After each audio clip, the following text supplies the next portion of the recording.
এর আগে আমার চ্যানেলে আপনারা হয়তো অনেকই ধর্মীয় স্থান এবং আরও অনেক কিছু যেটা ভ্রমণের স্থান আপনারা দেখে এসেছেন, বিহার ফেয়ার সব কিছুর ভ্রমণের স্থান অনেক কিছুই দেখানো হয়েছে আপনাদের। তো আজকে দেখাবো আপনাদের খুব সুন্দর একটা প্রাকৃতিক স্থান, যেখানে গেলে মন হৃদয় সব কিছুই জুড়িয়ে যায়। বিশেষ করে এই স্থানটি হচ্ছে কাপেলদের জন্য, আর বয়স্করা এবং ছোটরাও এখানে খুব আসতে পারেন আপনারা। যতদূর চোখ যাবে বিভিন্ন ধরনের ফুল, শুধু ফুল আর ফুল, মনে হবে যেন ফুলের স্বর্গরাজ্যে এসে পৌঁছেছি। বর্তমানে পর্যটকদের জন্য অন্যতম ডেস্টিনেশন এটি। যদি কেউ চাক্ষুষ করতে চান তবে চলে আসতে হবে, এবং চলে আসতে পারেন আপনারা পূর্ব মেদিনীপুরের খিরাই স্থানটিতে। ফুল উৎপাদনে পূর্ব মেদিনীপুর জেলার খ্যাতি নতুন কিছু নয়। রাজ্যের পাশাপাশি ভিন্ন রাজ্যও কোলাঘাট, পাঁশকুড়া এবং তমলুক থেকে পাড়ি দেয় ফুল। এই অঞ্চলের অধিকাংশ মানুষের জীবিকা হচ্ছে এই ফুল চাষ। একবার এসে ঘুরতে হবে আপনাদের এই স্থানটিতে। কেমন হয় এই স্থানটি অবশ্যই আপনারা এসে ঘুরে যাবেন। আর ডেস্টিনেশন আমি এক্ষুনি বলে দেবো আপনাদের কিভাবে আপনারা কোথা থেকে কেমন আসবেন। এবার কেমন যাবেন এই ফুলের স্বর্গরাজ্যে? খড়গপুর বা মেদিনীপুর লোকালে আপনাদের চাপতে হবে। 2 ঘন্টার মতো সময় লাগবে ট্রেনে যেতে। পাঁশকুড়ার পরের স্টেশনই হচ্ছে এই স্টেশন, যেটার নাম হচ্ছে খিরাই। স্টেশনে নেমে 3 নম্বর প্ল্যাটফর্ম ধরে বরাবর পাঁশকুড়ার দিকে 2 থেকে 2.5 কিলোমিটার আপনাদের হেঁটে যেতে হবে। আর হেঁটে যাওয়ার পরেই পড়বে এই ফুলের স্বর্গরাজ্য। কিছু দূর যাওয়ার পর পড়বে কংসাবতী বা কংসাই নদী। নদীর 2 ধার বরাবর এই ফুলের চাষ হয়।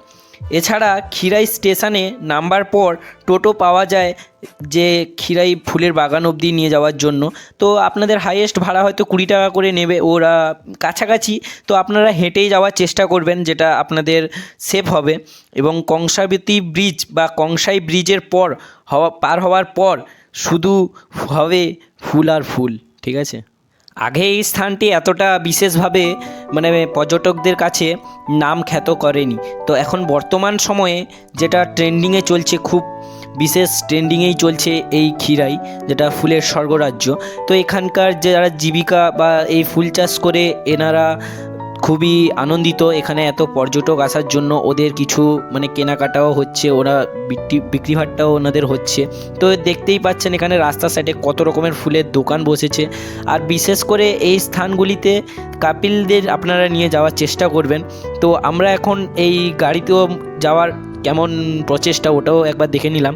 তো আপনারা সাইডে দেখছেন যে প্রচুর পরিমাণের কাপেলরা হেঁটে যাচ্ছে, যে আমরাই একমাত্র সিঙ্গেলরা হেঁটে গেছিলাম ওখানে। তো ওটা মেন ফ্যাক্ট না। তো জায়গাটা খুবই সুন্দর একটি জায়গা, আপনারা গিয়ে ঘুরে আসতেই পারেন। খুব ভালো জায়গা, এবং আমি আমার ভিডিওতে আপনাদের বলে দিলাম ডেস্টিনেশান কি করতে না হবে। তো আপনারা সম্পূর্ণ ভিডিওটা দেখে এবং যাবেন। আর এরপরেই আপনাদের প্রিন্সেপ ঘাটের একটা ইতিহাস জানাবো। তো এই ভিডিওটা কন্টিনিউ করতে থাকুন। আর এই ভিডিওটা খিরাই ভিডিও, বেশিক্ষণ সময় লাগলো না। তো কেমন লাগলো খিরাই ভিডিওটা? তো বর্তমানে আমরা এখন স্টেশনে আছি। স্টেশন থেকে যাব হাওড়া, এইখানে মেদিনীপুর লোকালে একটি লোকাল ট্রেন আসবে, ওই ট্রেন ধরে আমরা হাওড়া যাব। এবং হাওড়াতে গিয়ে আপনাদের প্রিন্সেপ ঘাটের বিষয়ে আপনাদের আজকে কিছু বলে শোনাবো।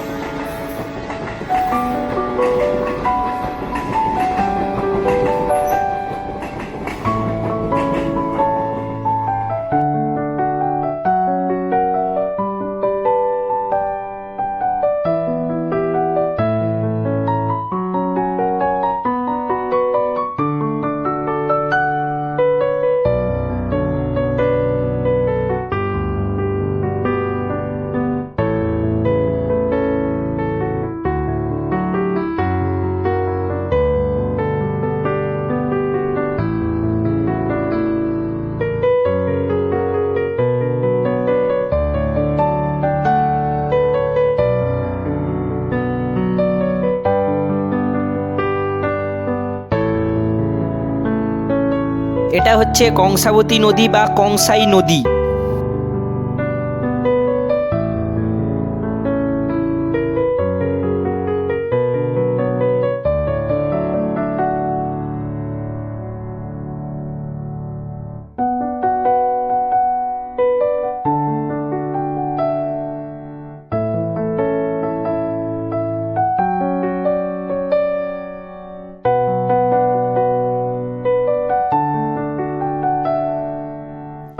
এর আগে কোনো কন্টেন্ট ক্রিয়েটার একটা ভিডিওতে দুটি স্থান কিভাবে যাবেন বা কিভাবে কি করবেন ওটার বিষয়ে বলেছে নাকি আমি বলতে পারবো না। ইউটিউব কমিউনিটিতে আমি প্রথম মনে হয় একটি ভিডিওতে দুটি স্থানের ব্যাখ্যা করে দিব, আপনার এক স্থান থেকে অন্য স্থানে কিভাবে যেতে পারবেন।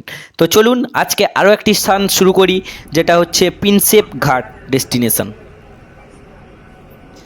আমাদের শহর কলকাতা যেন নিজেকে সজ্জিত করে বিভিন্ন অলংকারের দ্বারা শহর কলকাতা তার রূপ, গুণ এবং সৌন্দর্যতা দিয়ে মুগ্ধ করে রেখেছে পৃথিবীর সকল প্রান্তকে। প্রিন্সেপ ঘাট কলকাতার এক ঐতিহাসিক পর্যটক কেন্দ্র, যা ব্রিটিশ আমলে নির্মিত হয়েছিল, যা আজও মানুষকে তার মুগ্ধ করেছে সৌন্দর্য দ্বারা। তবে চলুন জানা যাক প্রিন্সেপ ঘাটের ইতিহাস। হয়তো আপনারা এর আগে অনেকেই জানেন যে প্রিন্সেপ ঘাটের ইতিহাসটা কী। তো যারা জানেন না ওদেরকে আমি আজকে প্রিন্সেপ ঘাটের ছোট্ট করে একটা ইতিহাস বলবো। তো ঐতিহাসিক তথ্য অনুযায়ী জানা যায় প্রিন্সেপ ঘাট ব্রিটিশ আমলে নির্মিত একটি ঘাট, আর এই ঘাটকে কেন্দ্র করে বিভিন্ন শিল্প ব্যবস্থা থেকে শুরু করে গড়ে উঠেছে পর্যটক কেন্দ্র। তো সাল তখন 1841। এক অ্যাংলো ইন্ডিয়ান ঐতিহাসিকবিদ, যার নাম হচ্ছে জেমস প্রিন্স, তারই নাম অনুসারে এই প্রিন্সেপ ঘাটের নামকরণ হয়েছিল। ইতিহাস খুঁটিয়ে দেখলে বোঝা যাবে কলকাতার ঐতিহাসিক স্থানগুলির মধ্যে অন্যতম সর্বোচ্চ প্রাচীন স্থান হলো এই প্রিন্সেপ ঘাট। গড়ে উঠেছে কলকাতার হুগলি নদীর তীরে, যেটা আমরা বাঙালিরা ওই হুগলি নদীকে বলে উঠি গঙ্গা নদী বা গাঙ্গেয় নদী। এই প্রিন্সেপ ঘাটে একটি বিশেষ মনুমেন্ট নির্মাণ করা আছে, যেটা আজও পর্যটকদের কাছে বিশেষ আকর্ষণীয় একটি স্থান।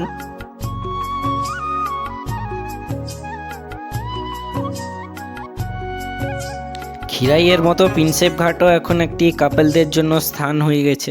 তো এই কারণে আমি এই ভিডিওটায় এজ রেস্ট্রিকশান রেখেছি। তো একমাত্র এজ রেস্ট্রিকশান রাখার একমাত্র কারণ হচ্ছে এই স্থানগুলির জন্য। তো এই স্থানগুলিতে বেশিরভাগই কাপলদের ভিড় দেখা যায়, চক্ষুষ্য করাও যায়। তো এই স্থানগুলি কাপলদের জন্য এখন বিশেষভাবে ফেমাস। আর এবার সময় হয়েছে বাড়ি ফেরার।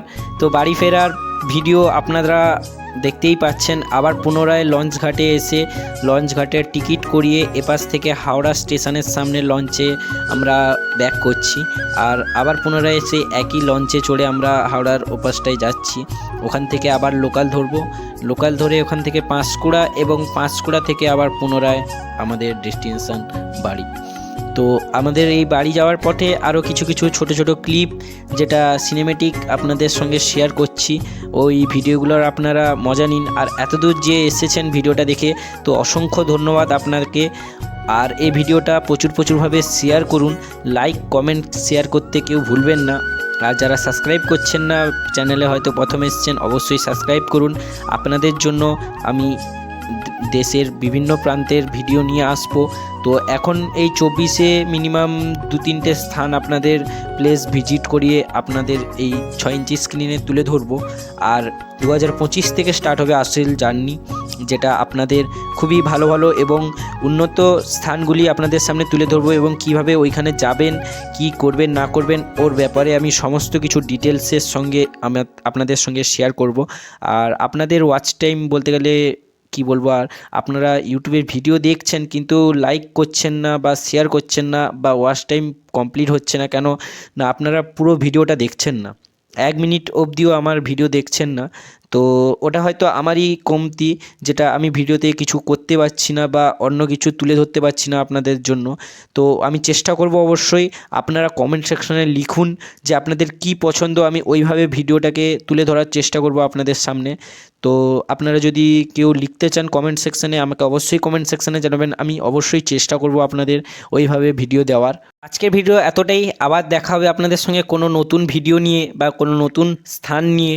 তো ততক্ষণের জন্য আপনারা অপেক্ষা করে থাকুন, আবার অবশ্যই সাবস্ক্রাইব করে রাখুন।